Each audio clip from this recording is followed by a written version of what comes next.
Alléluia! C'est un peu Capharnaüm, hein, nos assemblées de prière. J'imagine le même bazar lorsque Jésus faisait du ministère en Galilée. Une fois, ils ont même fait sauter le toit. Je ne sais pas s'ils avaient pris une assurance avant, mais... Bien-aimés, nous allons continuer ce parcours à la fois d'expérience, mais aussi d'approfondissement de notre expérience de la foi dans le Saint-Esprit. Je voudrais méditer avec vous ce matin sur un très grand et un très très beau mystère. Je voudrais méditer avec vous le mystère de Marie, épouse du Saint-Esprit. Alléluia.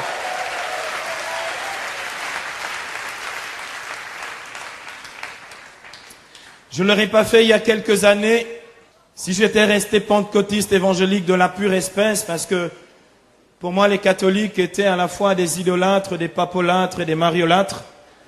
Et j'ai cru longtemps, mais je crois qu'il n'y a pas plus sourd que celui qui ne veut pas entendre. J'ai cru longtemps en fait que la piété mariale ou le mystère de Marie dans le plan du salut était un rajout tardif de l'Église catholique. Et j'ai été quelqu'un de très très sévère et de très très dur. J'ai chassé les esprits de Marie et je me repens publiquement de ce péché. Je demande pardon au Seigneur et à sa mère. J'ai cru longtemps qu'elle était un obstacle au plan du salut de Dieu dans nos vies. Mais très curieusement, je suis venu à Marie par Jésus.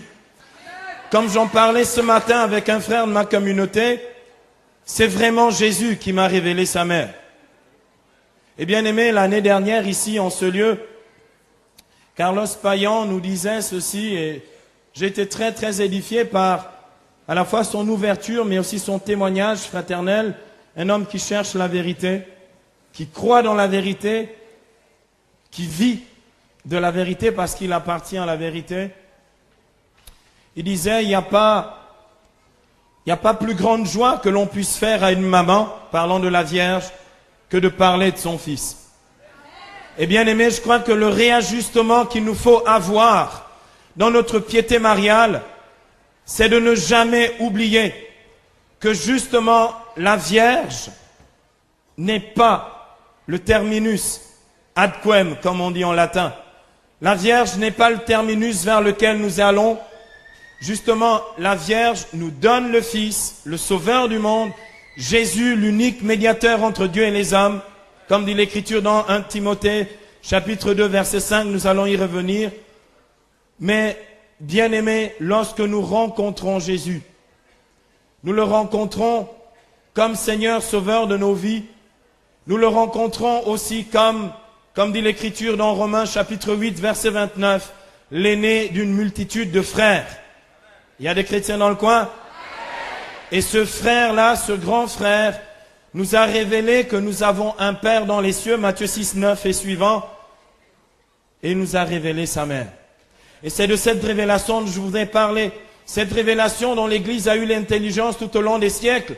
Alors il y en a qui peuvent accuser l'Église en disant, mais oui, dans l'Écriture, les dogmes ne figurent pas très clairement. Ces fameux dogmes mariaux, ces dogmes concernant la Vierge Marie, il n'y a aucune trace scripturaire.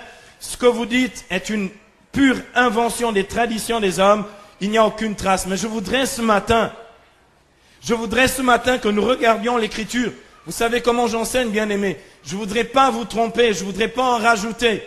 Je voudrais justement que nous regardions l'Écriture et que nous réalisions, bien-aimés, qu'il n'y a aucun dogme marial qui ne soit fondé bibliquement. Simplement, il faut que nous nous mettions d'accord sur quelques affaires au point de départ. Jésus dit dans l'évangile de Jean, chapitre 16, versets 12 à 13, il dit « J'ai encore beaucoup de choses à vous dire que vous ne pouvez pas porter maintenant à ses disciples, que vous ne pouvez pas comprendre à présent. Mais quand il viendra, lui, l'Esprit de vérité, il vous conduira dans la vérité tout entière. » Ça veut dire quoi, bien-aimés? Ça veut dire que c'est progressivement que le Christ a révélé les mystères du royaume de Dieu aux chrétiens et les dogmes de la foi catholique ne sont là que comme révélation progressive des vérités de la foi. Si Jésus n'a pas tout dit au point de départ, Jésus a cependant confié ce dépôt sacré de la foi à l'Église. qui en dispose et qui nous donne l'intelligence des mystères de Dieu. L'Église est, comme dit l'apôtre Paul, dans 1 Timothée chapitre 3 verset 5, la maison de Dieu, colonne et support de la vérité. Alléluia. Bien-aimé, celui qui a donné l'Écriture, celui qui nous a donné l'Écriture, l'auteur de la parole de Dieu, est celui aussi qui a institué l'Église. Et bien-aimé, je voudrais que vous puissiez comprendre que l'Écriture n'est pas un Coran qui est tombé du ciel.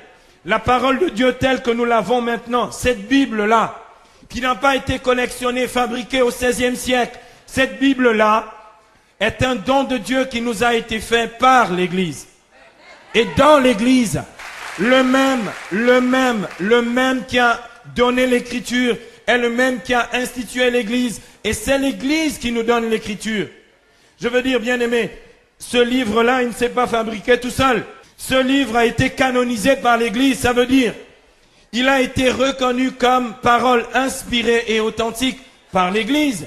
Je ne peux pas dire, j'écoute la parole de Dieu et je refuse l'Église qui est colonne et support de la vérité. Parce que c'est elle qui me donne la parole de Dieu. C'est trop facile de penser que la Bible est une sorte de livre autosuffisant qui serait descendu comme ça du ciel, Deus ex machina, et que ça, c'est tout d'un coup au milieu de nous, et on se dit, comme dit quand l'Écriture déclare, il n'y a qu'un seul médiateur entre Dieu et les hommes. Mais qui vous a dit qu'il n'y avait pas un seul médiateur entre Dieu et les hommes? C'est pas parce qu'il y a un seul médiateur entre Dieu et les hommes que moi, je ne suis pas médiation de la grâce de Dieu pour mes frères. Qu'est-ce que je suis en train de faire ces jours-ci? Quand je prêche l'évangile, qu'est-ce qui se passe? Je suis aussi médiateur. Vous savez pourquoi? On nous l'a très bien expliqué. Notre frère Roger nous l'a très bien expliqué. Nous sommes le corps du Christ. Dites-moi. Ça voudrait dire quoi? Ça veut dire que tous ici, nous sommes membres du corps du Christ et seule la Mère de Dieu, la Vierge Marie, ne serait pas membre de ce corps. Et qu'est-ce qui a donné ce corps à Jésus? Il y a des chrétiens dans le coin? Bien-aimés, vous et moi, nous ne serions pas là ce matin si cette petite fille de Nazareth n'avait pas dit oui au plan de Dieu. Aucun protestant de la terre ne serait chrétien aujourd'hui si cette femme n'avait pas dit oui à Dieu.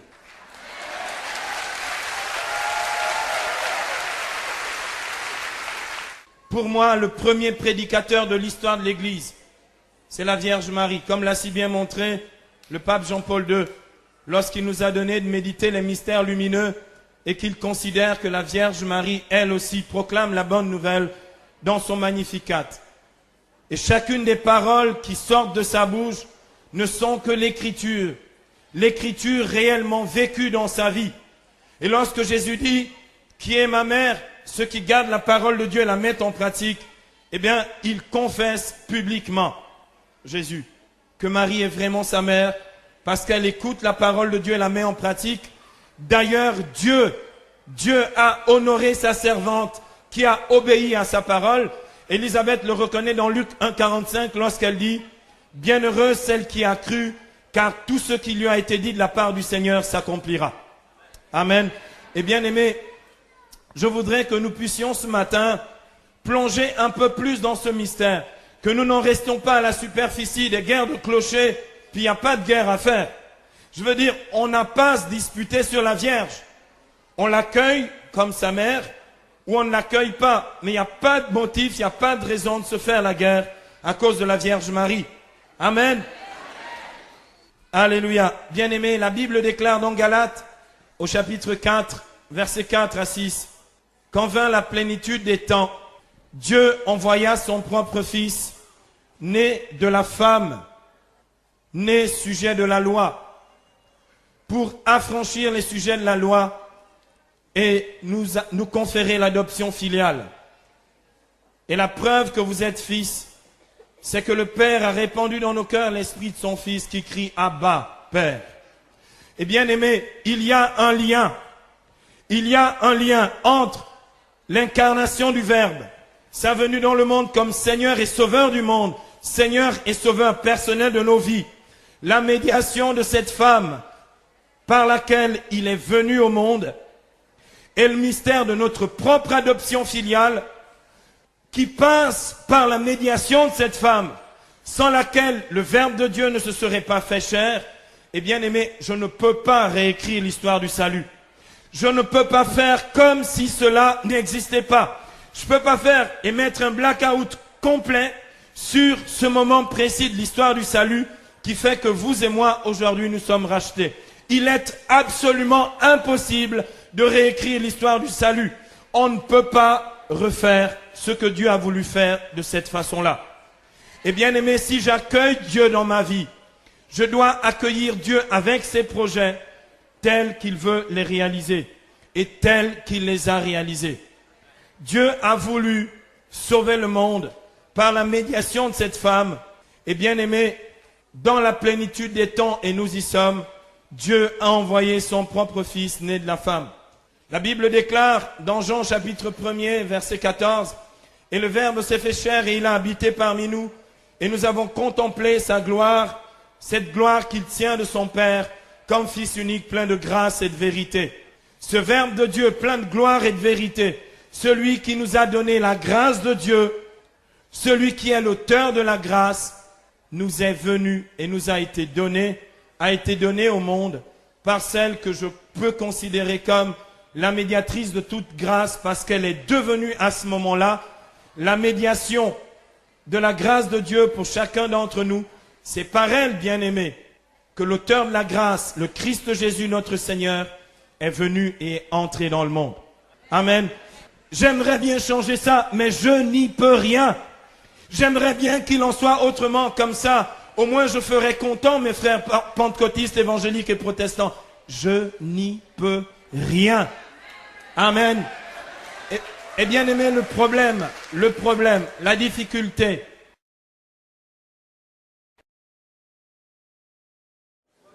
Alléluia.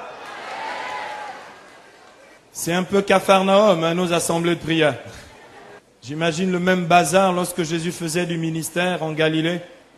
Une fois, ils ont même fait sauter le toit. Je ne sais pas s'ils avaient pris une assurance avant, mais... Bien-aimés, nous allons continuer ce parcours à la fois d'expérience, mais aussi d'approfondissement de notre expérience de la foi dans le Saint-Esprit. Je voudrais méditer avec vous ce matin sur un très grand et un très très beau mystère.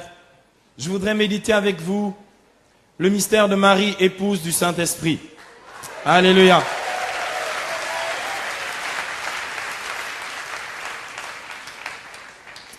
Je ne l'aurais pas fait il y a quelques années si j'étais resté pentecôtiste évangélique de la pure espèce, parce que pour moi les catholiques étaient à la fois des idolâtres, des papolâtres et des mariolâtres.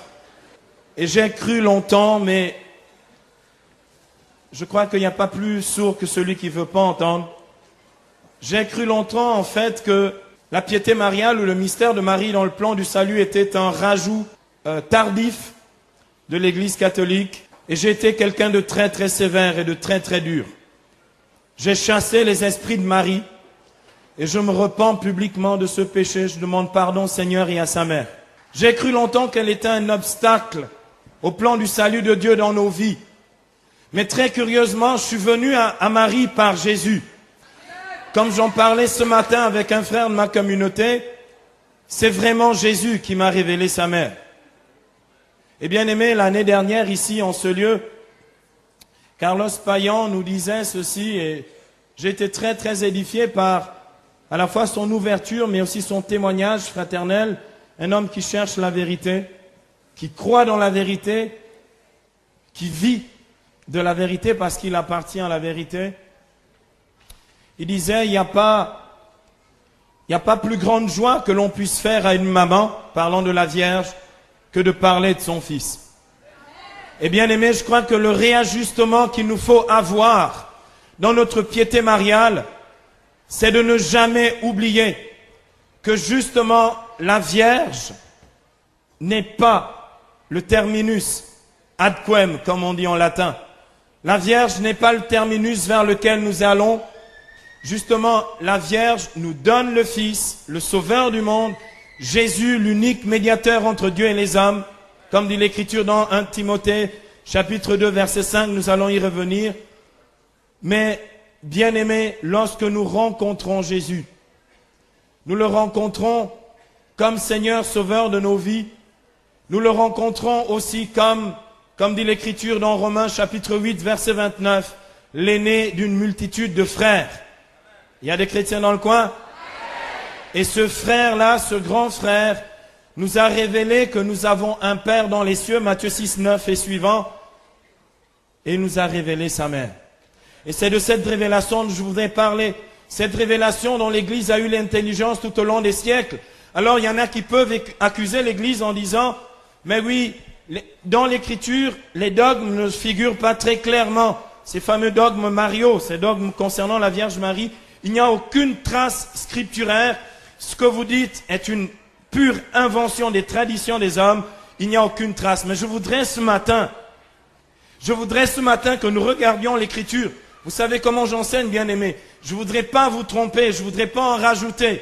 Je voudrais justement que nous regardions l'Écriture et que nous réalisions, bien-aimés, qu'il n'y a aucun dogme marial qui ne soit fondé bibliquement. Simplement, il faut que nous nous mettions d'accord sur quelques affaires au point de départ. Jésus dit dans l'évangile de Jean, chapitre 16, versets 12 à 13, il dit, « J'ai encore beaucoup de choses à vous dire que vous ne pouvez pas porter maintenant à ses disciples, que vous ne pouvez pas comprendre à présent. Mais quand il viendra, lui, l'Esprit de vérité, il vous conduira dans la vérité tout entière. » Ça veut dire quoi, bien-aimé? Ça veut dire que c'est progressivement que le Christ a révélé les mystères du royaume de Dieu aux chrétiens et les dogmes de la foi catholique ne sont là que comme révélation progressive des vérités de la foi. Si Jésus n'a pas tout dit au point de départ, Jésus a cependant confié ce dépôt sacré de la foi à l'Église, qui en dispose et qui nous donne l'intelligence des mystères de Dieu. L'Église est, comme dit l'apôtre Paul, dans 1 Timothée chapitre 3 verset 5, la maison de Dieu, colonne et support de la vérité. Alléluia! Bien-aimé, celui qui a donné l'Écriture, celui qui nous a donné l'Écriture, l'auteur de la parole de Dieu, est celui aussi qui a institué l'Église. Et bien-aimé, je voudrais que vous puissiez comprendre que l'Écriture n'est pas un Coran qui est tombé du ciel. La parole de Dieu telle que nous l'avons maintenant, cette Bible-là, qui n'a pas été collectionnée, fabriquée au XVIe siècle, cette Bible-là est un don de Dieu qui nous a été fait par l'Église. Et dans l'Église, le même qui a donné l'Écriture est le même qui a institué l'Église. Et c'est l'Église qui nous donne l'Écriture. Je veux dire, bien-aimé, ce livre-là, il ne s'est pas fabriqué tout seul. Ce livre a été canonisé par l'Église. Ça veut dire, il a été reconnu comme parole inspirée et authentique par l'Église.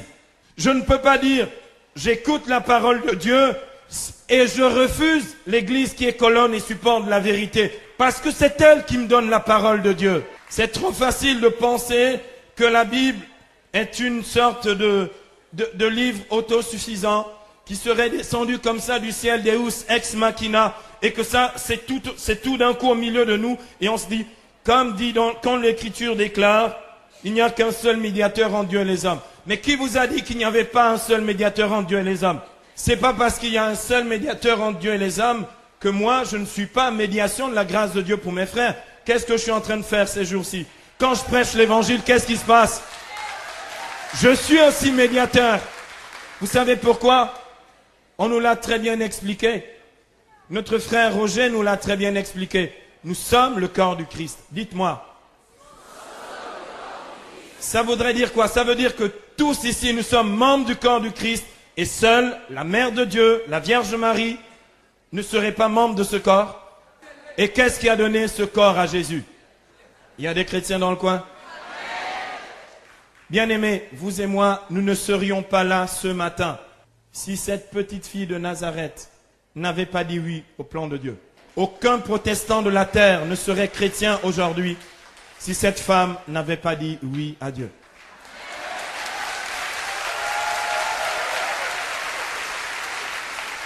Pour moi, le premier prédicateur de l'histoire de l'Église, c'est la Vierge Marie. Comme l'a si bien montré le pape Jean-Paul II, lorsqu'il nous a donné de méditer les mystères lumineux et qu'il considère que la Vierge Marie, elle aussi, proclame la bonne nouvelle dans son Magnificat. Et chacune des paroles qui sortent de sa bouche ne sont que l'écriture. L'écriture réellement vécue dans sa vie. Et lorsque Jésus dit, qui est ma mère, ceux qui gardent la parole de Dieu et la mettent en pratique, eh bien, il confesse publiquement, Jésus, que Marie est vraiment sa mère, parce qu'elle écoute la parole de Dieu et la met en pratique. D'ailleurs, Dieu a honoré sa servante qui a obéi à sa parole. Élisabeth le reconnaît dans Luc 1,45 lorsqu'elle dit « Bienheureuse celle qui a cru, car tout ce qui lui a été dit de la part du Seigneur s'accomplira. » Amen. Et bien aimé, je voudrais que nous puissions ce matin plonger un peu plus dans ce mystère, que nous n'en restions pas à la superficie des guerres de clochers, puis il n'y a pas de guerre à faire. Je veux dire, on n'a pas à se disputer sur la Vierge. On l'accueille comme sa mère, ou on ne l'accueille pas. Mais il n'y a pas de motif, il n'y a pas de raison de se faire la guerre à cause de la Vierge Marie. Amen. Alléluia. Bien-aimé, la Bible déclare dans Galates, au chapitre 4, versets 4 à 6, « Quand vint la plénitude des temps, Dieu envoya son propre Fils, né de la femme, né sujet de la loi, pour affranchir les sujets de la loi et nous conférer l'adoption filiale. Et la preuve que vous êtes fils, c'est que le Père a répandu dans nos cœurs l'esprit de son Fils qui crie « Abba, Père ». Et bien aimé, il y a un lien. Il y a un lien entre l'incarnation du Verbe, sa venue dans le monde comme Seigneur et Sauveur du monde, Seigneur et Sauveur personnel de nos vies, la médiation de cette femme par laquelle il est venu au monde, et le mystère de notre propre adoption filiale qui passe par la médiation de cette femme, sans laquelle le Verbe de Dieu ne se serait pas fait chair. Et bien aimé, je ne peux pas réécrire l'histoire du salut. Je ne peux pas faire comme si cela n'existait pas. Je ne peux pas faire et mettre un blackout complet sur ce moment précis de l'histoire du salut qui fait que vous et moi, aujourd'hui, nous sommes rachetés. Il est absolument impossible de réécrire l'histoire du salut. On ne peut pas refaire ce que Dieu a voulu faire de cette façon-là. Et bien aimé, si j'accueille Dieu dans ma vie, je dois accueillir Dieu avec ses projets tels qu'il veut les réaliser et tels qu'il les a réalisés. Dieu a voulu sauver le monde par la médiation de cette femme. Et bien aimé, dans la plénitude des temps, et nous y sommes, Dieu a envoyé son propre Fils né de la femme. La Bible déclare dans Jean chapitre 1er, verset 14, « Et le Verbe s'est fait chair et il a habité parmi nous, et nous avons contemplé sa gloire, cette gloire qu'il tient de son Père, comme Fils unique plein de grâce et de vérité. » Ce Verbe de Dieu plein de gloire et de vérité, celui qui nous a donné la grâce de Dieu, celui qui est l'auteur de la grâce, nous est venu et nous a été donné au monde par celle que je peux considérer comme la médiatrice de toute grâce parce qu'elle est devenue à ce moment-là la médiation de la grâce de Dieu pour chacun d'entre nous. C'est par elle, bien-aimé, que l'auteur de la grâce, le Christ Jésus notre Seigneur, est venu et est entré dans le monde. Amen. J'aimerais bien changer ça, mais je n'y peux rien. J'aimerais bien qu'il en soit autrement, comme ça. Au moins je ferais content mes frères pentecôtistes, évangéliques et protestants. Je n'y peux rien. Amen. Et bien aimé, le problème, la difficulté.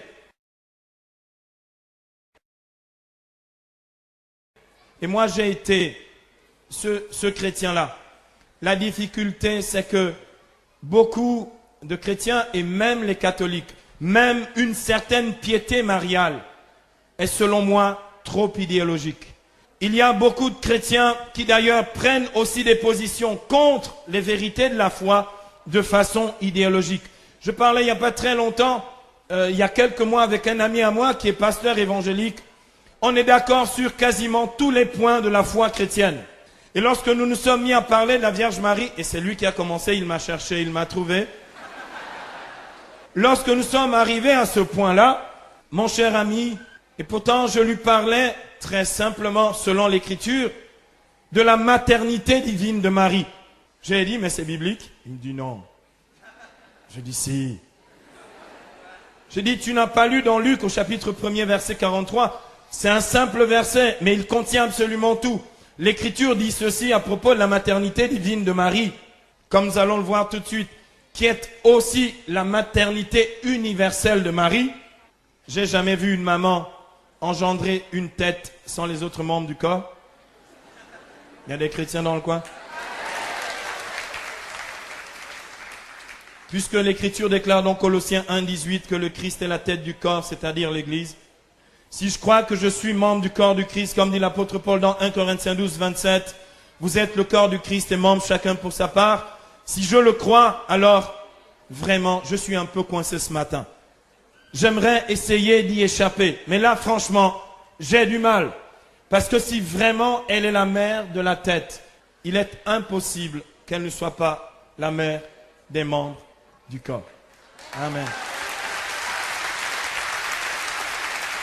Et j'aimerais bien qu'il en soit autrement. J'aimerais bien faire content mes frères évangéliques. Mais je n'y peux rien, je ne suis pas l'auteur des Écritures.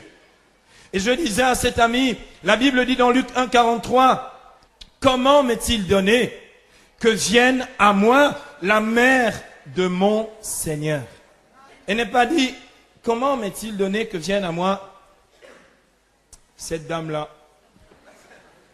de Galilée, la mère de mon Seigneur? Et bien aimé, écoutez, pour ceux qui ont un tout petit peu étudié les Écritures, quand je dis Seigneur, en grec, c'est Kurios, mais en hébreu, c'est Adonai. C'est un nom divin. C'est le titre de Dieu. C'est la manière dont les Juifs concrètement nomment Dieu. Parce qu'il est l'innommé, il est le Saint béni soit-il. Je ne peux pas prononcer son nom. Je peux simplement dire qu'il est Seigneur. Et je reconnais Jésus comme, dit justement Philippiens 2,11, comme le Seigneur à la gloire de Dieu le Père. Et quand je dis que Marie est la mère de mon Seigneur, je confesse sa maternité divine. J'y peux rien. J'aimerais qu'il en soit autrement, mais j'y peux rien. J'aimerais faire content mes frères évangéliques, mais franchement, je ne suis pas l'auteur des Écritures. Il y a des chrétiens dans le coin?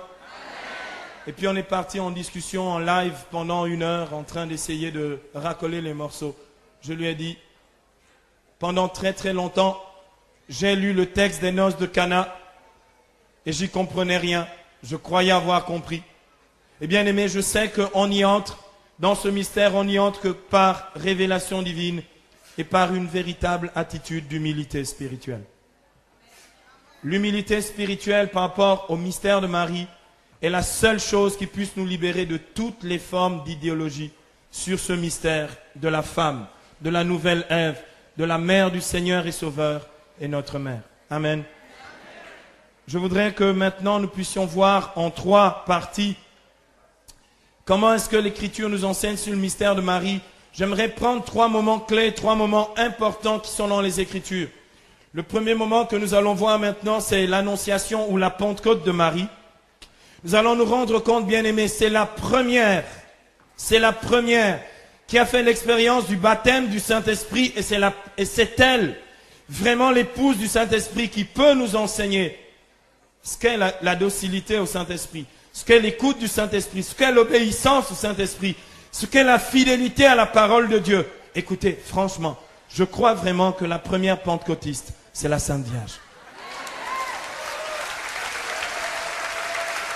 Alléluia! Alléluia.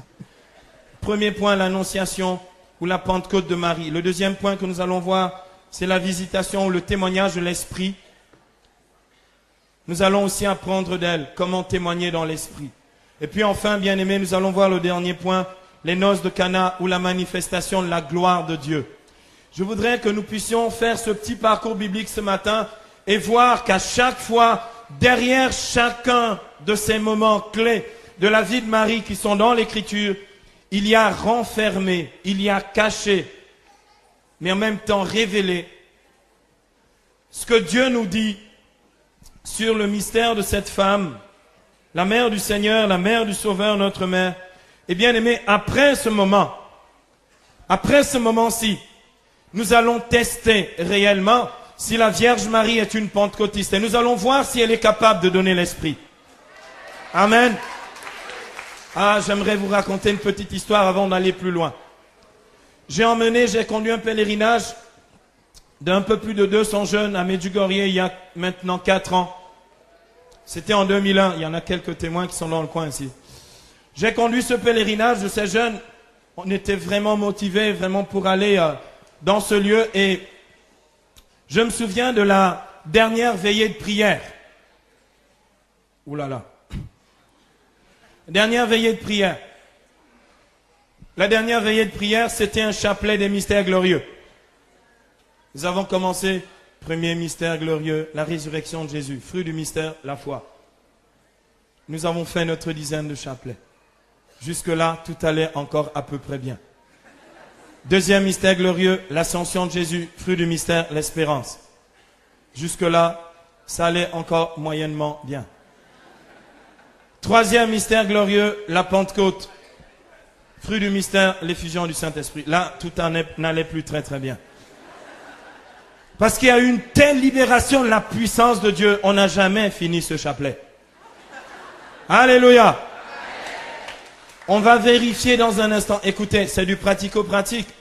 Vous n'êtes pas obligé d'ajouter foi à ce que je dis ici. Mais c'est tant pis pour vous parce que c'est l'écriture. Si j'avais dit, acclamons la parole de Dieu, vous auriez dit, louange à toi Seigneur. Vous faites comme vous voulez. La Bible déclare dans Romains au chapitre 1er verset 16 que l'évangile est puissance de Dieu pour le salut de tout homme qui croit. Si tu n'y crois pas, il n'y a pas de puissance. Si tu crois, il y a de la puissance. Amen. Et bien aimé, il y a certains passages ici, l'annonciation, la visitation, les noces de Cana. J'aimerais bien faire disparaître ça de la Bible et comme ça on serait tranquille. Mais je ne sais pas comment on fait pour faire disparaître ça de la Bible. Amen. Eh bien, plongeons dans le mystère. L'annonciation, la Pentecôte de Marie. Bien aimé, dans le mystère, l'annonciation de Marie, on vérifie un certain nombre de choses. L'ange dit à Marie dans Luc 1, 28, tu peux être dans la joie de Dieu parce que tu es comblé de la grâce de Dieu. Je voudrais qu'on fasse un petit arrêt sur image. Vous et moi, nous aspirons à une plénitude de vie dans le Saint-Esprit. Et la Bible dit, dans Éphésiens 5, 18, cherchez dans l'Esprit Saint votre plénitude. Excusez-moi, mais cette plénitude-là, la Vierge l'a. Vous et moi, nous ne l'avons pas toujours. Elle l'a, et c'est Dieu lui-même par son ange qui le déclare à Marie. Tu es comblé de grâce. S'il y a un archétype, un modèle, où je peux contempler un être plein du Saint-Esprit, Luc 1, 28, eh bien c'est elle. Eh bien c'est elle. Elle est comblée de la grâce de Dieu, elle est remplie du Saint-Esprit. La Pentecôte de Marie survient parce que Marie pose une question à l'ange. Lorsque l'ange lui fait une grande déclaration d'amour en lui disant, l'ange lui dit, tu vois, tu as trouvé grâce auprès de Dieu, tu vas concevoir et enfanter un fils, tu lui donneras le nom de Jésus. Il sera grand. Il sera appelé Fils de Dieu. Ton fils sera le Fils de Dieu. C'est curieux, une femme. Comment ça se fait? Il sera appelé Fils de Dieu. Le Seigneur Dieu lui donnera le trône de David, son père. Il régnera sur la maison de Jacob pour des siècles. Et son règne n'aura pas de fin. Marie dit, c'est super. Comment cela se fera-t-il puisque je ne connais pas d'homme? Et là, l'ange lui donne le secret de toute fécondité spirituelle. Et bien aimé, attention, et même de toute fécondité naturelle. L'Esprit Saint viendra sur toi. Luc 1, 35. Et la puissance du Très-Haut te prendra sous son ombre. C'est pourquoi celui qui naîtra de toi sera saint et sera appelé Fils de Dieu. Bien-aimé, excusez-moi, dans les assemblées charismatiques, toutes les fois que l'on dit Seigneur Saint-Esprit, étends ton ombre au milieu de nous. Il y a des guérisons qui se produisent. Il y a des miracles qui se produisent. Il n'y a pas plus loin qu'il y a 15 jours, une dame vient me trouver pour me dire, frère Silouane, est-ce que tu te souviens une fois, nous avions prié pour la guérison. Moi, j'étais stérile, incapable de concevoir. Ça faisait 3 ans et demi que j'étais marié. C'était impossible pour moi d'avoir des enfants. Nous avons prié dans l'Esprit Saint, la puissance de Dieu est venue en moi. Regarde, tu vois, mon ventre a poussé un tout petit peu. Alléluia.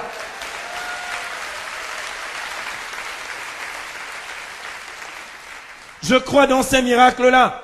Et bien aimé, excusez-moi, la puissance de Dieu qui donne la possibilité, je pourrais vous donner des quantités de témoignages. Je disais il n'y a pas très longtemps, rien que pour l'année 2004, j'ai vu 11 couples stériles, incapables de concevoir selon la chair, concevoir miraculeusement. Amen. Est-ce que, imaginez, et l'un d'entre eux, ça faisait pratiquement 10 ans. C'est un couple italien de Sicile. Ça faisait 10 ans qu'ils attendaient d'avoir un enfant. J'aime quand la nature résiste. Parce que là, on voit encore davantage et mieux la puissance de Dieu. Mais bien aimé, à cette fécondité naturelle est attachée une grande fécondité spirituelle. Cette fécondité spirituelle ne peut pas venir simplement de nos bonnes œuvres et de nos pratiques. Si elle est spirituelle, elle ne peut venir que de l'esprit.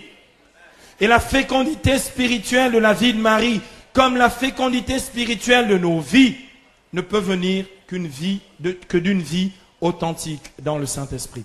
Alléluia. Parce que c'est l'Esprit qui nous fait porter du fruit, comme dit Galates chapitre 5, verset 22. C'est l'Esprit qui nous fait porter du fruit. Et les fruits de la grâce de Dieu en nous ne peuvent être que des fruits spirituels. Et la Vierge Marie, nous pouvons contempler ces fruits de la grâce de Dieu dans la vie de Marie.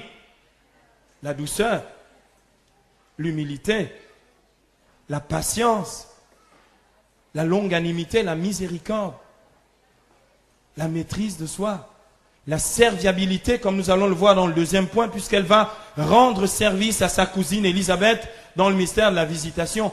Et tous les autres fruits de l'esprit, la joie, voyez-le dans le Magnificat, la joie, l'amour, la paix. Elle est même Regina Pacis. Elle est la reine de la paix. Alléluia. Eh bien aimé, excusez-moi, mais j'aimerais bien que nous puissions aller le plus loin possible ce matin dans ce mystère. Ce mystère de la Pentecôte de Marie, ce mystère de l'Annonciation, de quoi il nous parle profondément? Il nous parle d'un des dogmes les plus contestés de Marie, qu'est le dogme de l'Immaculée Conception. J'aimerais vous poser une question. Lorsque l'Écriture dit dans Éphésiens 1,4 que le projet éternel de Dieu pour vous et moi, c'est qu'il nous a tous élus dès avant la fondation du monde pour être saints et immaculés en sa présence dans l'amour, déterminant par avance que vous et moi, nous serions pour lui des fils adoptifs par Jésus-Christ. Dites-moi, Dieu a décrété de toute éternité que ce projet-là concernait toutes les créatures, sauf la Vierge Marie?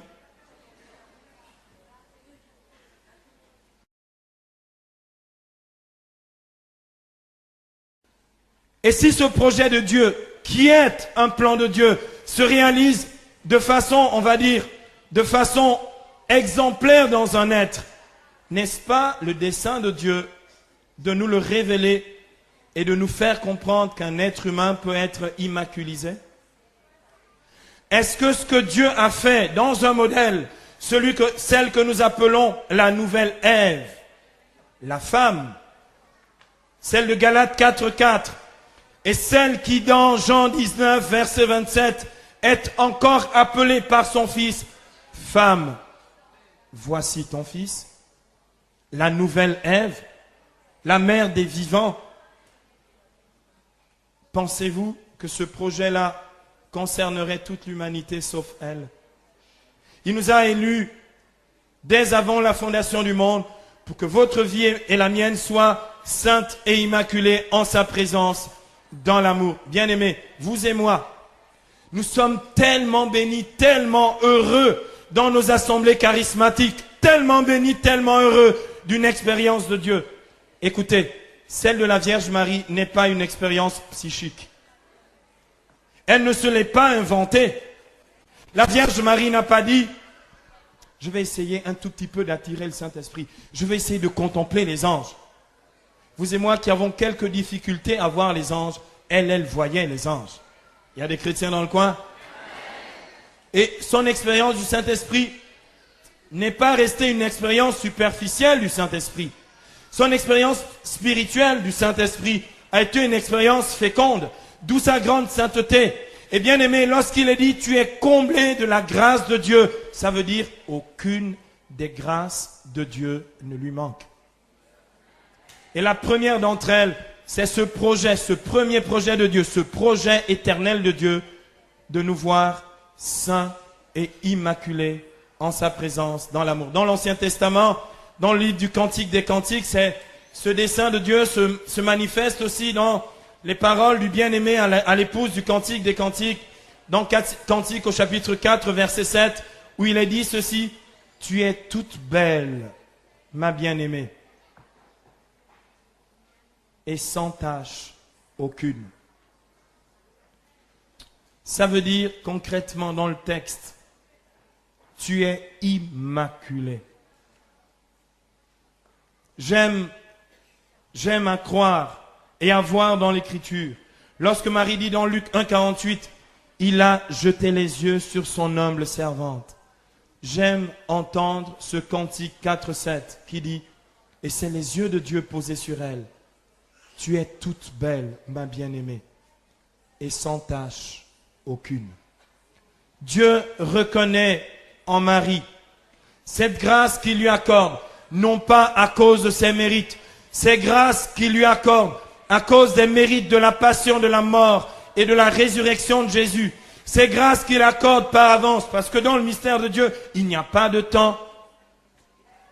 Dieu sauve aussi bien ceux qui viennent après Jésus, après le mystère pascal, que ceux qui viennent avant Jésus, avant le mystère pascal. Et bien aimé, la Vierge Marie, vous savez ce qui se passe ici? Quand on se met à parler d'elle, l'enfer se déchaîne. Alléluia.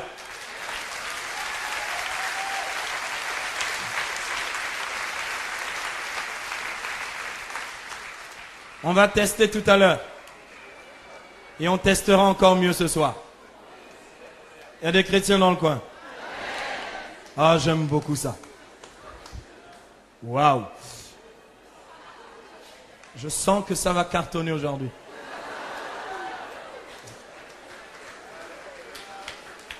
Elle est immaculée. Bien-aimé, il ne pouvait pas en être autrement. Pourquoi? Dans l'Écriture, dans le livre de l'Exode, le Seigneur dit à Moïse, dans Exode 33, verset 20, le Seigneur dit à Moïse, « Hé, Moïse, nul ne peut me voir et vivre. » D'autres traductions de Bible, particulièrement les traductions protestantes, disent ceci, « Personne ne peut voir Dieu sans mourir. » Est-ce que vous m'avez suivi?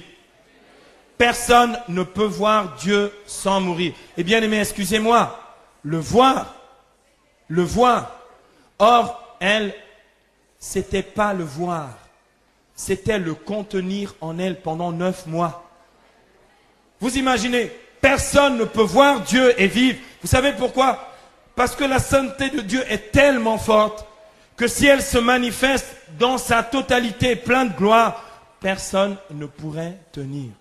Mais vous imaginez, si elle était marquée par le péché, aurait-elle pu supporter le moment de l'incarnation? Impossible. La Vierge aurait explosé sur le champ. Il fallait qu'elle soit immaculée. Parce que le Dieu qu'elle a porté en elle est un Dieu saint, un Dieu 3 fois saint, un Dieu immaculé. Il ne pouvait pas en être autrement. Et bien aimé, la Vierge Marie n'a pas donné une chair de péché au Fils de Dieu. Celui, comme dit l'apôtre Jean, dans sa première lettre, au chapitre 3, verset 5, celui qui est venu pour enlever le péché est celui en qui il n'y a point de péché.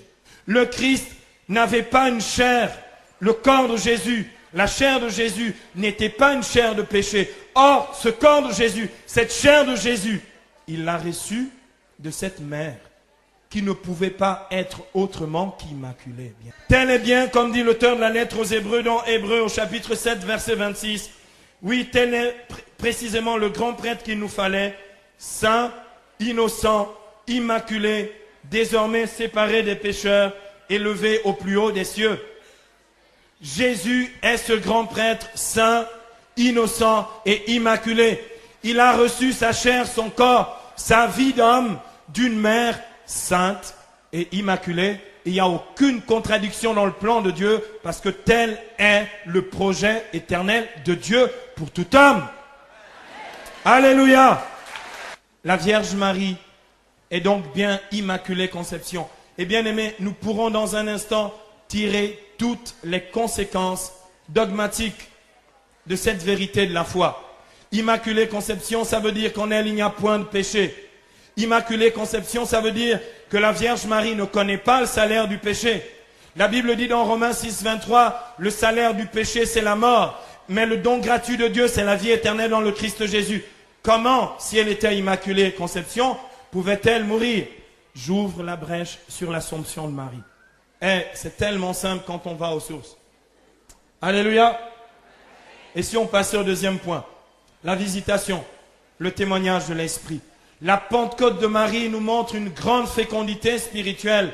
La Pentecôte de Marie nous montre que Dieu est un Dieu des miracles. La Pentecôte de Marie nous montre que vous et moi, comme elle, nous pouvons contempler les réalités du ciel. La Pentecôte de Marie nous dit que le monde angélique, la vie du ciel, peut être notre vie. La Bible dit dans Éphésiens 2, 19 que vous et moi, nous sommes concitoyens des saints et membres de la famille de Dieu. Et dans cette famille, il y a un papa. Et dans cette famille, il y a une maman. Il n'y a pas de famille monoparentale, même dans la vie spirituelle. Alléluia. Et excusez-moi, bien-aimés, Dieu ne s'est pas servi de la Vierge Marie. La Vierge Marie n'a pas été simplement une mère porteuse. Et l'incarnation du Verbe, ce n'était pas une fécondation in vitro. Je voudrais vraiment que nous soyons clairs parce que c'est du blasphème. On n'est pas loin du blasphème. Des fois, bien aimés, nous avons des considérations qui viennent de la chair, même si nous croyons qu'elles sont spirituelles. Nous ne pouvons pas, vous et moi, changer le projet de Dieu sous prétexte que nous avons peur de l'idolâtrie. Bien aimés, vous pensez, moi j'ai fait des études de théologie et nulle part, dans aucun texte de l'Église catholique, il n'est écrit que la Vierge Marie doit être idolâtrée comme une déesse. C'est Dan Brown qui dit ça dans son livre, le Da Vinci Code. C'est lui qui parle de la grande déesse ou du féminin sacré. L'Église catholique n'a jamais enseigné le féminin sacré. L'Église catholique n'a jamais fait de la Vierge une idole. Jamais. Jamais. Jamais. La Vierge n'est pas une idole. Et je confesse avec l'Écriture dans Matthieu 4, 10, tu adoreras Dieu seul et à lui seul tu rendras un culte. Je n'adore pas la Vierge. Mais bien aimé, si pour faire plaisir à une maman, la meilleure chose à faire, c'est de parler de sa mère, amen, de son fils, pardon.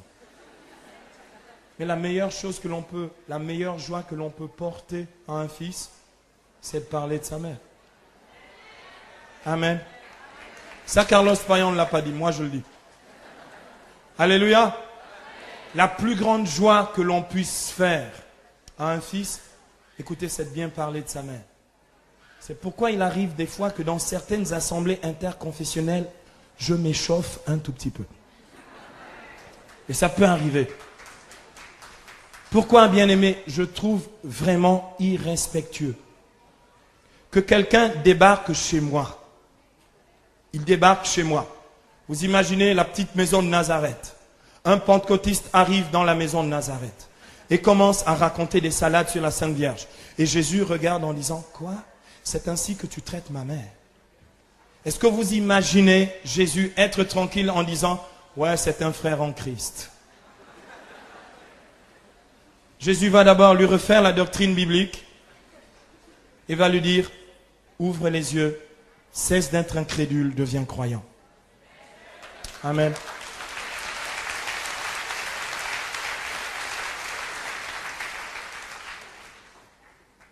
Deuxième point, la visitation. Il est écrit ici dans l'évangile de Luc, au chapitre 1er toujours, les versets 39 à 45. En ces jours-là, Marie partit et se rendit en hâte vers la région montagneuse dans la ville de Juda. Elle entra chez Zacharie et salua Élisabeth. Et il advint dès qu'Élisabeth eut entendu la salutation de Marie, que l'enfant tressaillit en son sein, et Élisabeth fut remplie du Saint-Esprit. Curieux. L'idole des cathos communique le Saint-Esprit. Bizarre. Comment ça se fait? C'est ça le problème qui est intriguant, justement. Quand je débarque avec mes fringues, vous savez, c'est la dernière collection pour la saison prochaine. Quand je débarque comme ça avec mes fringues, les gens disent, dans les milieux évangéliques et protestants, ils disent, tu te sers de ce truc? Je dis oui, ça libère l'onction.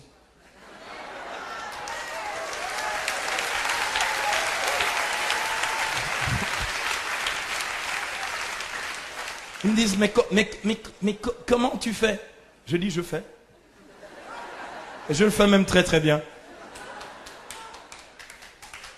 Si la Vierge n'est pas dans le plan de Dieu, Dieu ne peut pas servir d'elle. Si elle est hors du plan de Dieu, c'est impossible de communiquer l'Esprit. Et justement, c'est ça qui intrigue. Mais il y a des fortes onctions chez vous les catholiques. Yes. Il y a même des miracles. Oh yes. Et vous priez en plus le chapelet. Absolument, mon frère.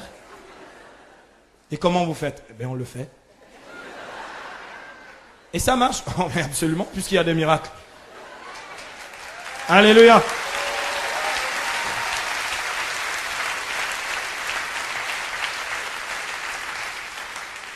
J'ai prêché il y a 2 ans, non, il y a 3 ans maintenant. Après la première convention de Nouan aussi, je suis parti à Saint-Denis-du-Maine, prêcher une retraite intitulée, l'intitulé était sympathique, c'était intitulé « Guérir avec Marie ». Comme ce soir, vous allez voir comment ça se passe. Et, bah oui, écoutez, je peux faire de la doctrine, si ça ne fonctionne pas, c'est des bobards, c'est du bluff.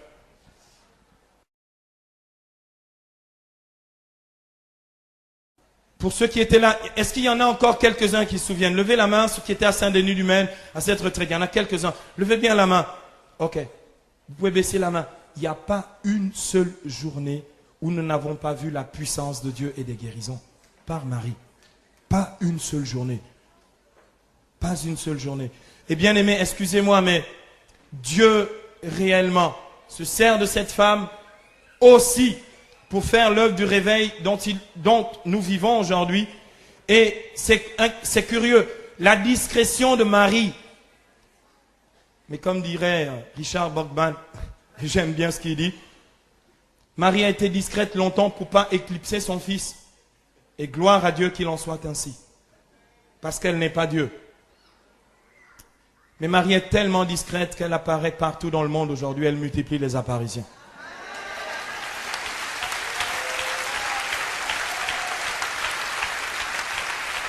Alléluia. J'aime beaucoup ça. Il y en a qui disent, ouais, phénomène démoniaque. Au nom de Jésus.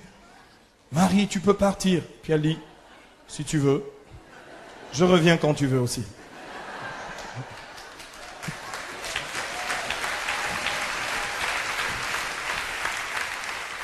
Ouais, mais les apparitions, c'est des faux trucs. Ah bon? Est-ce que tu lis l'écriture, mon frère? Dans Matthieu 17, tu sais, 2 personnes qui ont été assomptées dans la gloire de Dieu. Moïse, dont on n'a jamais trouvé le corps, et Élie, qui est monté dans un char de feu. Donc, ils ont été glorifiés par Dieu lui-même, apparaissent avec Jésus. C'est curieux. Les apparitions sont même prévues dans Matthieu 17. Si ces gens-là qui ont été amis de Dieu, qui sont montés dans la gloire, apparaissent auprès de Jésus, pourquoi la Vierge ne pourrait-elle pas apparaître? Il y a des chrétiens dans le coin ici. Où est le problème? Où est le problème? Si Moïse peut apparaître, si Élie peut apparaître, pourquoi Marie ne pourrait-elle pas apparaître? Où est le problème? Dites-moi qu'il n'y a aucun problème. Merci, merci, c'est très gentil. On va passer au deuxième point, ça fait la troisième fois que je l'annonce. Bien-aimés, dans le mystère de la visitation, nous est révélé la maternité divine de Marie. L'Écriture dit ici, alors elle poussa un grand cri et dit, béni es-tu entre les femmes et béni le fruit de ton sein. Oh là là, ça ressemble à une prière catho, ça. C'est curieux qu'Élisabeth fasse une prière de catholique. Tu es béni entre toutes les femmes, le fruit de ton sein est béni. Mais c'est curieux, sa cousine est catholique. C'est bizarre. Et, excusez-moi, en plus c'est dans la Bible. C'est bizarre. C'est curieux, ils étaient déjà catholiques de ce temps-là. Je trouve ça merveilleux. Vous savez, excusez-moi, mais vous savez que... Attendez. Mais vous savez qu'au paradis, nous serons tous catholiques?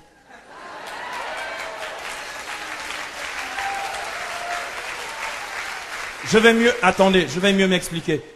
Au paradis, il n'y aura que des catholiques. Là, les applaudissements se font un peu moins retentissants. En fait, non, attendez, bien-aimés, excusez-moi, je vous comprends.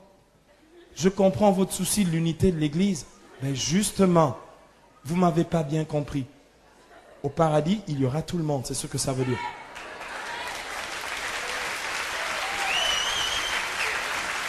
Alléluia. J'ai pas dit qu'au paradis, il n'y aura que des catholiques romains, les latins pratiquants que nous sommes. J'ai dit, il n'y aura que des catholiques. Le Christ, comme dit Jean, chapitre 11, verset 52, est venu pour rassembler dans l'unité tous les enfants de Dieu dispersés. Et ce projet de Dieu s'accomplira parfaitement avec la parousie de Jésus et au ciel, il y aura la totalité. Donc au ciel, ce sera catholique. Alléluia. Vous n'êtes pas obligé d'y croire, mais ce sera comme ça. Car vois-tu, dès l'instant où ta salutation a frappé mes oreilles, l'enfant a tressailli d'allégresse en mon sein. Jean-Baptiste ne pouvait plus tenir en place. Le gars, il pétait complètement les plombs dans le sein maternel. Il avait tout d'un coup improvisé une assemblée de prière, 4e vague dans le sein d'Élisabeth.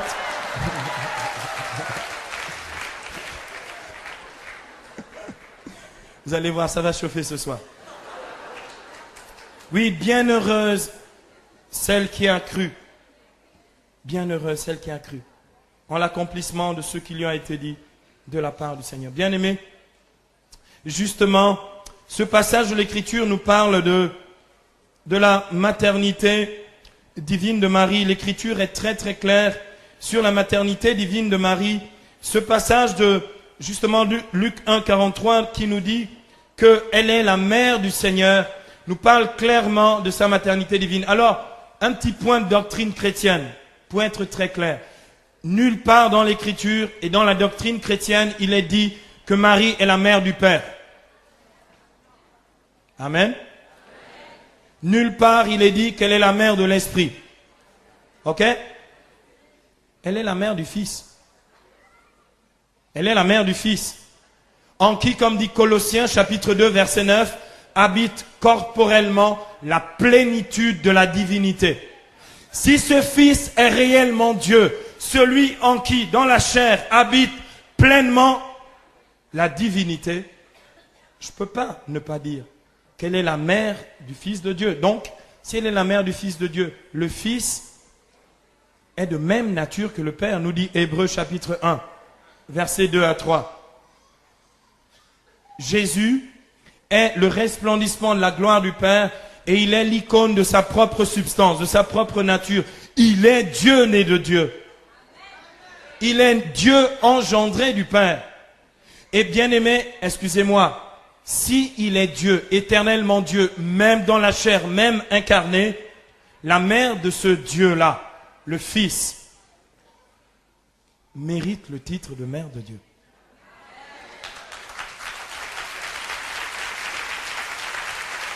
Alléluia. Et on n'a pas attendu le 16e siècle pour se poser des questions. Les premiers chrétiens dès la fin du 2e siècle la vénéraient déjà comme mère de Dieu. Et au 5e siècle, ils en avaient tellement marre qu'il y en ait encore dans la chrétienté qu'ils ne comprennent pas, qu'ils en ont fait le premier dogme marial de l'histoire de l'Église. En 431, les chrétiens sont sortis dans la rue et ils ont commencé à crier « Mère de Dieu, Mère de Dieu, Mère de Dieu, Mère de Dieu ». Ils ont fait une manif. La manif était tellement forte, les évêques ont eu la trouille, ils l'ont proclamé Mère de Dieu.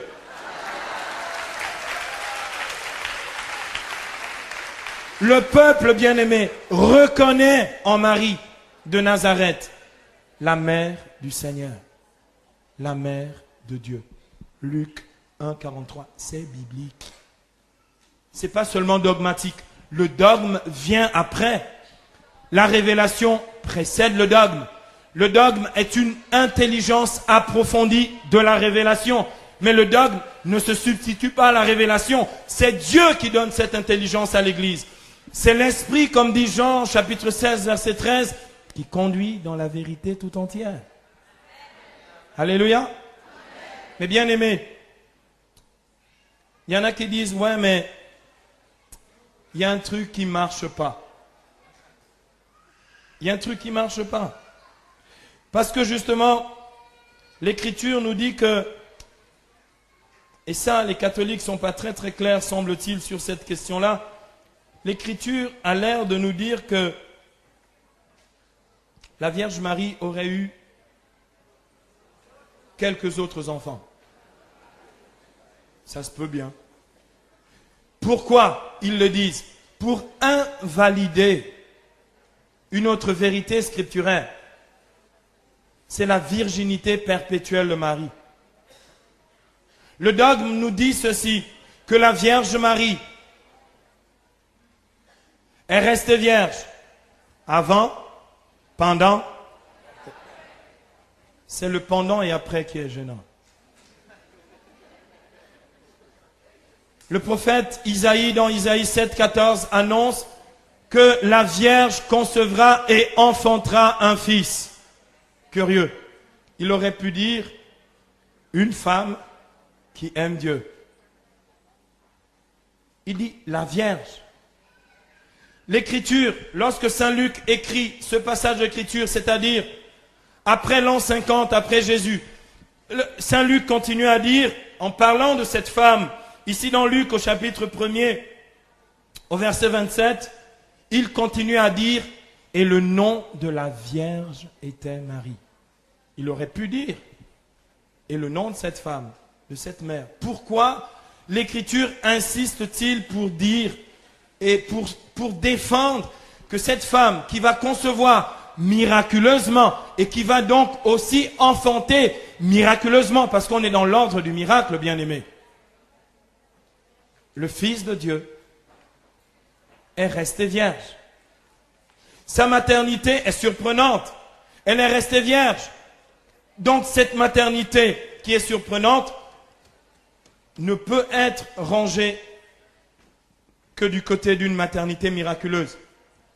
La conception et l'enfantement étaient miraculeux. Je voudrais prendre deux exemples bibliques pour nous aider à comprendre que pour Dieu, c'est pas un problème et Dieu n'est pas incapable de faire ce genre de choses.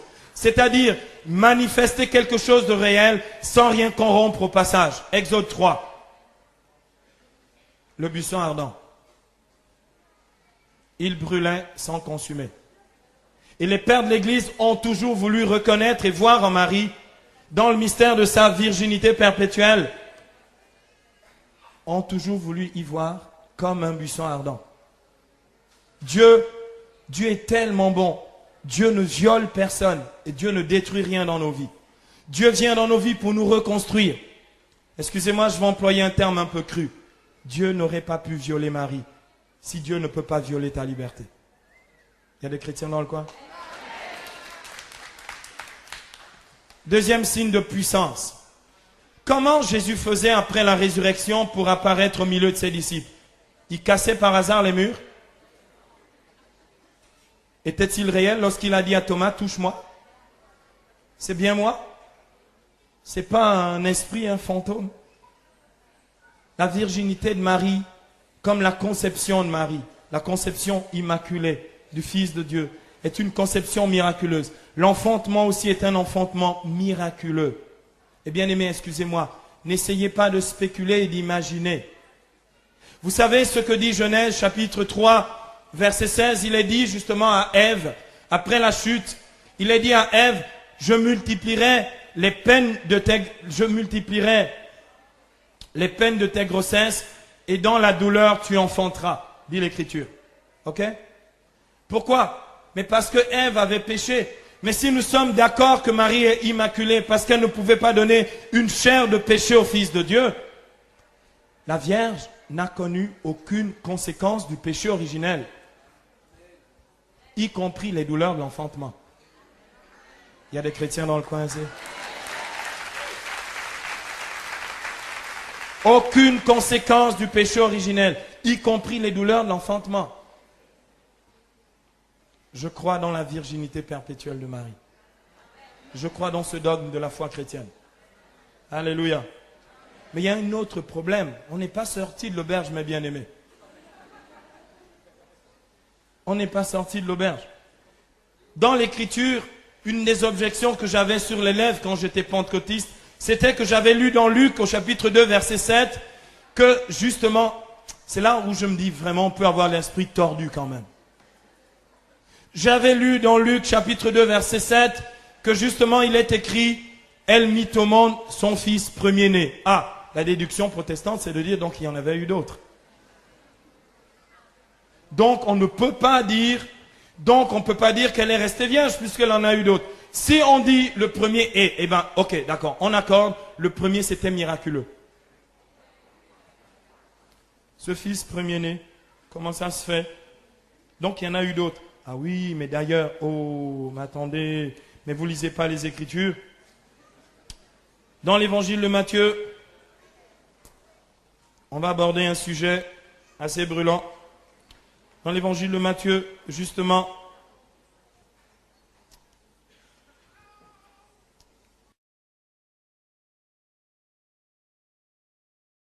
au chapitre 13, pardon, excusez-moi, au chapitre 12, les versets 46 à 50.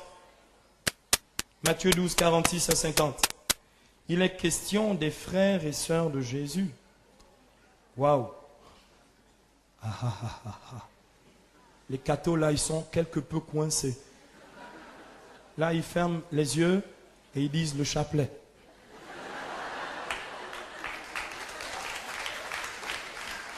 Parce que le pire de l'évangile de Matthieu, c'est qu'il y a même des noms, frères et sœurs. Il y a des noms. Excusez-moi, il y a même des noms. Non, c'est pas dans Matthieu qu'il y a des noms, c'est chez Marc. On va le lire tout de suite. Il est écrit ceci. Verset 49. Ah non, justement, quelqu'un arrive dans la foule et crie, voici que sa mère et ses frères se tenaient dehors cherchant à lui parler. À celui qui l'en informait, Jésus répondit, qui est ma mère? Qui sont mes frères?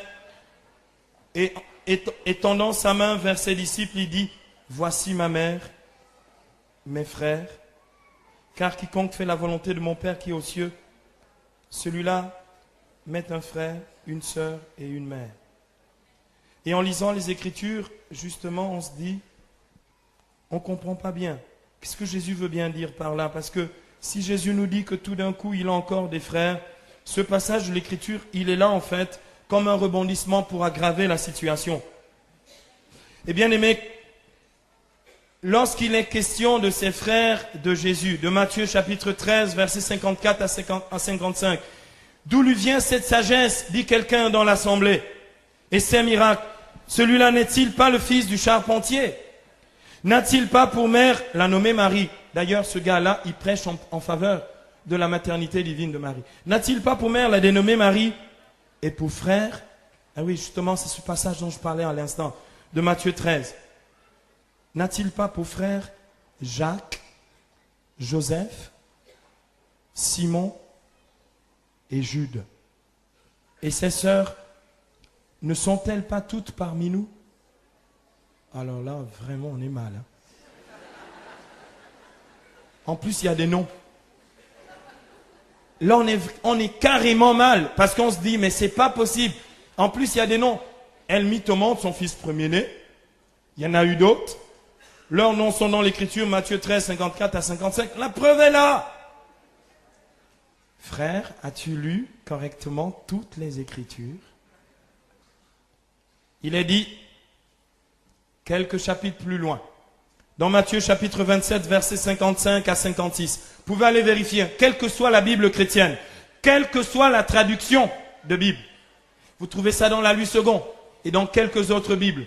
Il est écrit dans Matthieu 27, 55 à 56, il y avait là, près de la croix de Jésus, de nombreuses femmes qui regardaient à distance. Celle-là même qu'il avait suivie depuis la Galilée et le servait entre autres, écoutez bien, le nom des femmes. Il y avait entre autres Marie de Magdala que nous avons fêtée hier. Marie, ensuite Marie, mère de Jacques et de Joseph. Waouh, mais j'ai trouvé déjà ces noms-là quelque part. J'ai vu quelque part dans Matthieu chapitre 13, versets 54 à 55, que la dénommée Marie avait pour enfants Jacques et Joseph. Mais ici, dans Matthieu 27, on ne cite pas Simon et Jude en plus. C'est qui cette autre Marie? Vous la retrouvez dans un autre évangile parallèle, dans le chapitre 19 de l'évangile selon Saint Jean, verset 25. Cette femme est la cousine de Marie. Elle s'appelle Marie, femme de Cléophas, dont les enfants étaient Jacques, Joseph, Simon et Jude. Dans Jean 19, 25, or près de la croix de Jésus se tenait sa mère et la sœur de sa mère. Le même épisode que dans Matthieu 27, 55 à 56.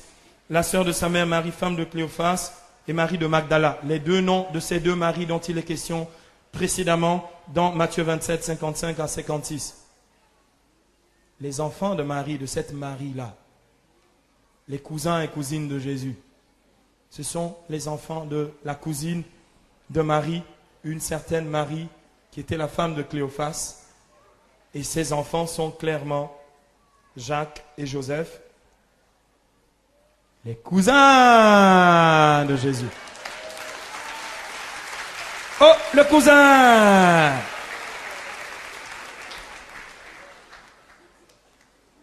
Par contre,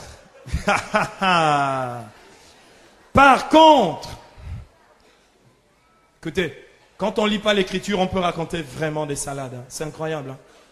Et en plus, on se croit intelligent. Et on se croit même rempli de l'esprit quand on dit ces choses-là.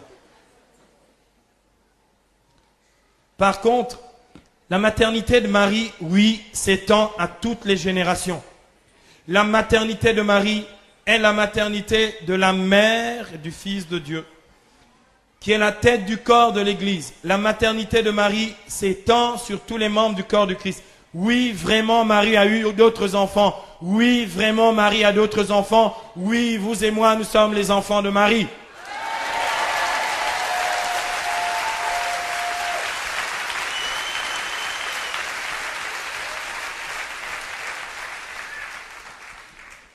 Et comment ça se peut? Eh bien, ça se peut que Colossiens 1,18 a rendu un très mauvais service aux protestants. Jésus est vraiment la tête du corps, c'est-à-dire l'Église. Il est vraiment le principe, le premier-né. Le premier-né, comme dit Romains 8, 29, d'une multitude de frères. Il est vraiment le premier-né. Dans le sens où il est vraiment le premier engendré d'une multitude de frères. Et bien aimé, ici, je pourrais, mais pendant très très longtemps, avec l'écriture à l'appui, mais il faut que je rentre dans mon timing, et il faut que l'on prie, il faut qu'elle démontre réellement qu'elle est la mère de Dieu en ce lieu, et qu'elle est notre mère en ce lieu. Bien aimé, je pourrais démontrer par des quantités de passages bibliques comment elle est la mère, mais je ne voudrais en prendre qu'un seul. Apocalypse chapitre 12. versets 1 à 17. Un grand signe apparut dans le ciel. Une femme, enveloppée du soleil. Elle est dans la gloire, excusez-moi, mais c'est comme ça. Elle est dans la gloire. Vous voulez la gloire, bien-aimés? Ben, vous voulez la gloire, elle est la gloire. Et cette vision de l'Apocalypse, chapitre 12, c'est bien le texte que l'Église utilise pour le mystère de l'Assomption de Marie. L'Assomption de Marie. Cette femme, le soleil l'enveloppe. Elle a une couronne de 12 étoiles. Ce que j'aime dans l'Apocalypse, ce sont les symboles. Le chiffre 12 est le chiffre biblique pour parler du peuple de Dieu. Il y a des chrétiens dans le coin? Les 12 tribus d'Israël et les 12 apôtres qui sont les fondations de la nouvelle cité ou la cité sainte. L'église du Christ, le peuple nouveau, le peuple de l'ancienne et de la nouvelle alliance. A pour mère Marie, elle est vraiment la fille de Sion et la mère de l'église. Elle est vraiment la mère du peuple de Dieu. C'est elle qui est vraiment notre mère. Elle est notre mère bien sûr parce que nous sommes membres du corps mystique du Christ. Et donc, elle est aussi la mère du corps mystique du Christ, sauf si, sauf si tu milites pour la division du corps du Christ. Il y a des chrétiens dans le coin ici. Si tu milites pour la division du corps du Christ, oui, tu peux rejeter Marie. Mais si tu crois dans l'unité du corps du Christ, et c'est Jésus qui le dit dans l'évangile de Jean, au chapitre 10, verset 16, il n'y aura qu'un seul pasteur et un seul troupeau. Excusez-moi, permettez-moi une petite folie. J'aimerais jouer un tout petit peu sur les mots. Il n'a jamais dit qu'il faudrait qu'il y ait des tonnes de pasteurs et un seul troupeau. Il a dit un seul pasteur et un seul troupeau. Bien-aimé, c'est lui le pasteur. Si je veux diviser le corps du Christ, je rejette Marie. Et c'est évident que ce point, cette pierre d'achoppement qu'est Marie, est un point de division du corps du Christ, alors que ça devrait être le lieu de l'unité du corps du Christ. Le lieu de l'unité du corps du Christ. Le lieu... Écoutez, c'est curieux.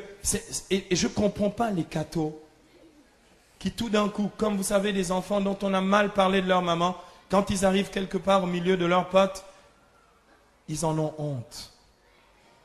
Ils baissent la tête. Ils disent, ouais, puis, vous savez, unité à deux balles en se disant, ouais, mais je ne vais pas parler d'elle parce que je risque de vexer les autres.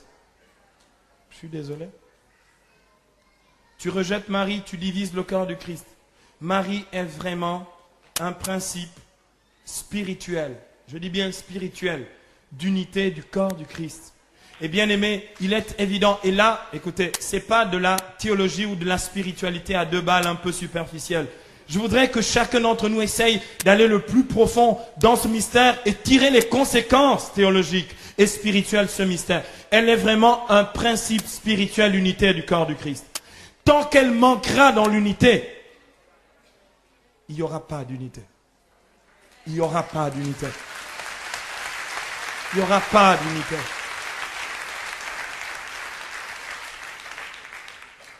Tu peux chanter en langue. Mais si dans ton cœur tu es divisé avec ton frère, quand tu arriveras là-haut, il dira, ce ne sont pas ceux qui me disent Seigneur, Seigneur qui entreront dans le royaume, mais ceux qui auront fait la volonté de mon Père qui est dans les cieux. Et la volonté du Père, c'est que nous soyons un, bien-aimés. Et si nous sommes un, et que nous nous reconnaissons membres du corps du Christ, si nous reconnaissons la tête, la Vierge Marie n'a pas enfanté que la tête, elle n'est pas que la mère de la tête. Elle est la mère de tous les membres du corps du Christ. Je voudrais justement dire ceci.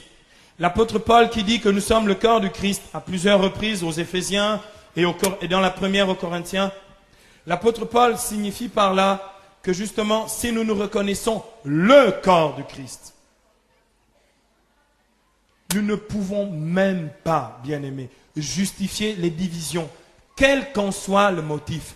Quel qu'en soit le motif. Vous savez, une fois, un ami pasteur évangélique me dit, Silouane, ton ministère, c'est vraiment un truc qui roule, hein? Je dis, oui, ça roule même très bien. Il me dit, mais tu n'es pas quelque peu agacé par les tracas dans l'église catholique? J'ai dit, non frère. Dieu prend les moyens qu'il choisit lui pour me sanctifier et je bénis son nom. Et il m'a dit ceci, franchement avec tout le ministère que tu as, tu pourrais vraiment fonder une église.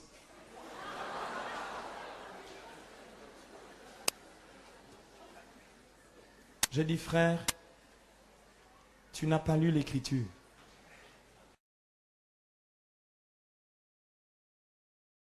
Jésus dans Matthieu chapitre 16 verset 18, il dit, tu es Pierre, et sur cette pierre, je bâtirai mon. Il n'a pas dit mes églises, mon église, mon église, mon église.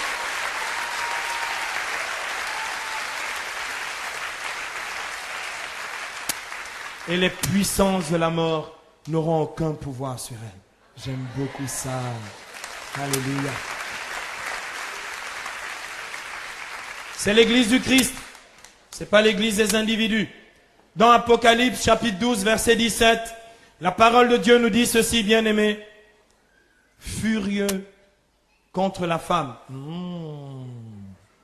Furious contre la femme. Bien-aimé, c'est un vieux litige qui date de Genèse chapitre 3 verset 15. Un vieux litige. On dirait chez moi en Afrique, des vieux palabres. Qui date de Genèse 3, 15. Je mettrai une hostilité entre toi et la femme, entre sa descendance et ta descendance, démon.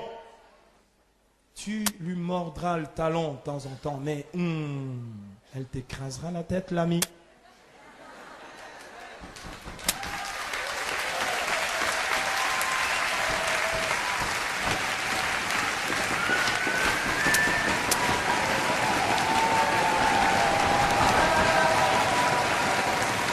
Alléluia. Ça c'est la descendance de la femme qui écrase la tête de l'ennemi. Waouh, gloire à Dieu. Le dragon qui n'a pas pu justement, le dragon qui n'a pas pu atteindre le Fils, s'est mis en guerre, dit l'Écriture dans Apocalypse 12, 17, contre le reste des enfants de la femme. Et c'est qui le reste des enfants de la femme? La Bible dit dans Apocalypse 12, 17, ceux qui gardent les commandements de Dieu et le témoignage de Jésus-Christ. Alors, dans toutes les églises chrétiennes, je pose la question aux chrétiens, qui ici garde les commandements de Dieu? Alors les protestants lèvent la main.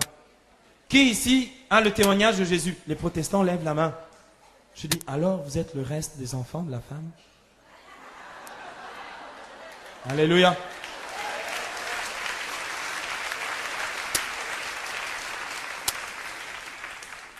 Ouais, mais tu sais, Silouane, lorsqu'il est question de la femme dans l'Apocalypse, il est question de l'Église. Ouais, mon gars, tu peux faire comme tu veux. Mais c'est curieux que cette femme-là de l'Apocalypse enfante un fils, un garçon, tout d'un coup, qui est le berger de toutes les nations. Vous en avez un autre berger? Qu'est-ce qu'il a dit dans Jean 10? Je suis le bon berger. Vous en connaissez un autre? Curieux. Salut le reste des enfants de la femme, comment allez-vous?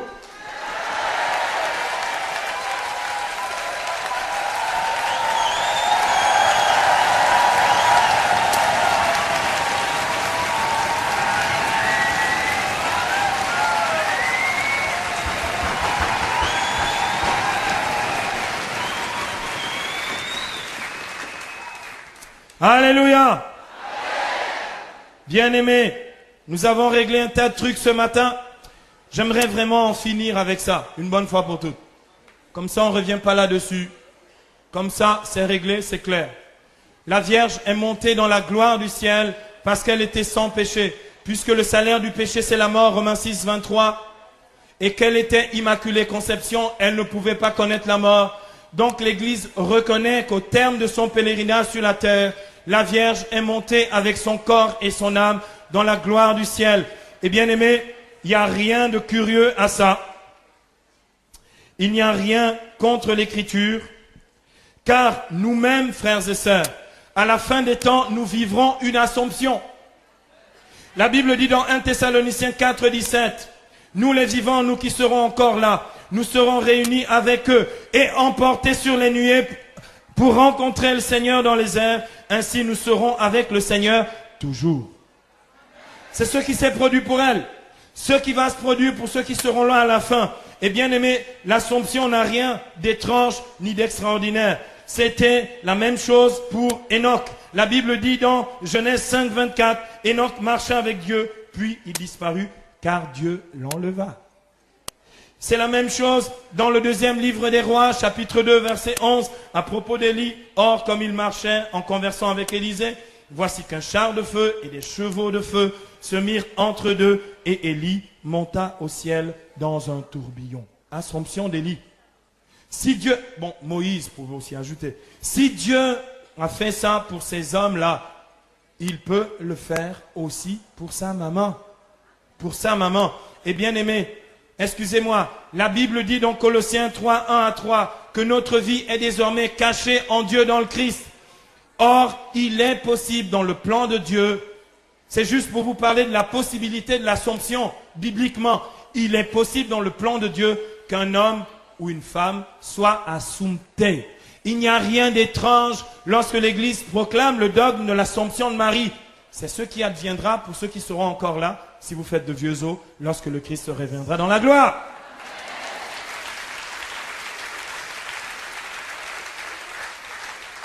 Accordez-moi encore 5 minutes.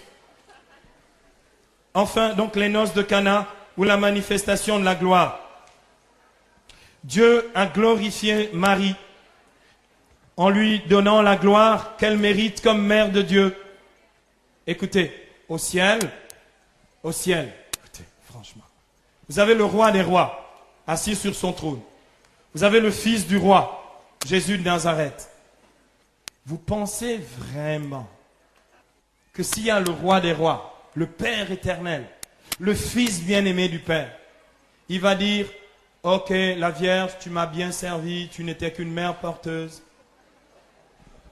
Mais quand tu arrives au paradis, surtout, tiens-toi le plus loin possible de moi parce que je n'ai rien à faire avec toi. C'est comme ça que quelques-uns interprètent les noces de Cana. Vous vous souvenez, moi je lisais comme ça quand j'étais protestant. Est-ce que vous vous souvenez, lorsqu'il n'y a plus de vin à Cana et ce soir on va boire à gogo et la Vierge va intercéder pour ça, lorsque dans les noces de Cana, je ne sais pas si vous vous souvenez, bien-aimés, il n'y a plus de vin, verset 3. Verset 4, Jean chapitre 2, verset 4, la mère de Jésus lui dit, ils n'ont plus de vin. Et là Jésus répond, femme, que me veux-tu? Mon heure? Ok. Je vais vous dire comment, lorsque j'avais l'esprit tordu, j'interprétais. Avec mon esprit tordu, je disais, Jésus est en train simplement de dire, voyez, c'est la preuve qu'il n'a rien à faire avec elle. Jésus était, semble-t-il, en train de dire, mêle-toi de tes affaires, ne t'occupe pas. Qu'y a-t-il entre toi et moi? Mêle-toi de tes affaires. Jésus n'était pas en train de mépriser Marie, lui qui nous dit dans l'Écriture d'honorer notre Père et notre Mère. Il ne pouvait pas l'humilier publiquement et il n'était pas en train de le faire. Il n'était pas en train de l'écarter, de l'éjarter. Il était simplement en train de parler du moment de sa manifestation. J'ai prêché la Pentecôte l'année dernière avec le pasteur avec le pasteur Jean-Louis Jaillet à Saint-Ouen à Paris. Jean-Louis Jaillet a dit un truc assez intéressant, théologiquement juste. Jean-Louis Jaillet, il a beaucoup évolué dans sa prédication de ce point de vue-là. Il a dit, la Vierge Marie a enfanté 2 fois son fils. Je dis, c'est génial. La première fois pour le donner au monde et la deuxième fois à Cana de Galilée pour le pousser dans le ministère. Alléluia. Et c'est ce qui se passe ici. Lorsqu'il dit à sa mère, mon heure n'est pas encore venue, il lui dit, je ne peux pas commencer le ministère, je n'ai pas encore le signal du Père. Et nous savons bien que quand il est question de l'heure de Jésus dans l'évangile de Jean, c'est l'heure de sa passion. Jean chapitre 13, verset 1. Quand l'heure fut venue de passer de ce monde à son Père, ayant aimé les siens qui étaient dans le monde, il les aima jusqu'au bout. Jean 17, 1. Père, l'heure est venue, glorifie ton Fils. Quand il est question de l'heure de Jésus, il est question de l'heure de sa manifestation dans la gloire. Et Jésus se manifeste glorieux à Cana. Jean chapitre 2 verset 11, il manifesta sa gloire et ses disciples crurent en lui. Je pose la question à tout chrétien, quelle qu'en soit la dénomination. Si elle n'était pas dans le plan de Dieu, comment ça se fait qu'il a fait le miracle? Comment ça se fait qu'il a fait le miracle? Comment ça se fait que si elle n'avait rien à voir avec le plan de Dieu, c'est fonctionné à Cana? Il y a des chrétiens dans le coin. Non, il y a quelque chose de beaucoup plus profond. Il est question ici, bien-aimé, il ne s'agit pas de mettre de côté Marie, il est question de mieux que ça. Il est question de la collaboration de Jésus et de Marie, ce que nous les catholiques nous appelons la médiation maternelle et universelle de Marie. Je vais vous expliquer ce que ça veut dire. En grec, dans le texte, Jésus dit ceci, et c'est difficile à traduire. La traduction « que me veux-tu femme » n'est pas selon moi la plus précise. En grec, c'est « ti emoi kaisoi ». Ok, ceux qui ont des dons d'interprétation des langues pouvaient interpréter. « Ti emoi kaisoi », ça veut dire « qu'en est-il pour toi et pour moi? Mon heure n'est pas encore venue ». Ça veut dire quoi? Je traduis en français courant. Que pouvons-nous faire maintenant, maman? Mon heure n'est pas encore venue. Que pouvons-nous faire maintenant? Il s'agit de la collaboration ou de la médiation participée de Marie à l'unique médiation de Jésus qui est l'unique médiateur entre Dieu et les hommes. Et bien aimé, ce mystère est tellement profond qu'aujourd'hui encore, j'aurai des centaines de références bibliques à vous donner ici, qu'aujourd'hui encore, comme vous et moi, nous sommes médiateurs de la grâce de Dieu pour nos frères, lorsque nous prions et intercédons, eh bien, nous disons à Marie, à la fin du Je vous salue Marie, prie pour nous pauvres pécheurs, maintenant et à l'heure de notre mort. Amen. On peut acclamer le Seigneur.